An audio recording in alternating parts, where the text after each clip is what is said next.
This is Babi Yar. 76 years ago, it was the site of one of the largest massacres in the entirety of the Holocaust. Between September 29th and 30th of 1941, over 30,000 people were killed, most of them Jews. It was also the site of a large Jewish graveyard. But between the events of the Holocaust and the Soviet government that came later, it was destroyed. But now the Kyiv city administration, along with a variety of Jewish organizations, have worked to recreate this Jewish cemetery by replacing some of the gravestones and making it a place of memory. All Jews are ordered to show up near Babi Yar under the pretense of being forcibly relocated. Once there, they are taken to the ravine and shot. Kyiv police and other Ukrainian collaborators aided the Nazi German soldiers in the operation. After the war, the victims are only remembered as Soviet citizens, ignoring the Jewish character of the Holocaust. And what survived of the Lukyanovska Jewish cemetery, which was on the site, was destroyed in the 1960s to make room for a state TV station. But now Kyiv's memory of the pre-war Jewish community is being revived. The Road of Sorrow Lapidarium is an exhibition of 70 recovered gravestones, which lead up to the older menorah memorial. Future lapidary will be not just the collection of tombstones. It would be a completely new phenomenon in the history of democratic new Ukraine.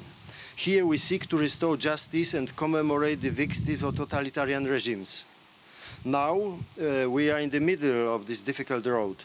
Much has been done, but much remains to be done in the future. The memorial is not only being made for Jews. It was a Ukrainian tragedy that befell the Ukrainian capital. This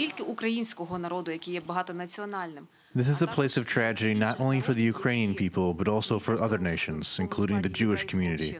It's a place of tragedy for the whole world. Preserving the memory of the cemetery, the memory of the people who created our history, who gave us the future, is very important in order to understand what happened, why this happened, and what needs to be done in order to avoid such a future.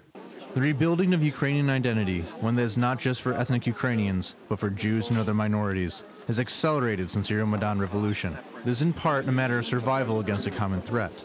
But more importantly, embracing European values means embracing pluralism. The process isn't perfect, but making rapid progress. There is much more interest. Why? Because Ukraine starts to be an attractive partner in international market, not only in terms of trade, in terms of building democracy, on human rights. After Second Maidan, but Ukraine became a part of really democratic community, and no way to escape from small part of this discussion, which is connecting with Holocaust, presence of Jewish people. And I believe that Ukraine is taking absolutely relevant position, but still this is a process. The Road of Sorrow is not yet complete and is only one step in a larger project to build up the Babi Yar memorial site. Next year, construction will begin on a memorial center that will be the largest site of Holocaust memory in Ukraine.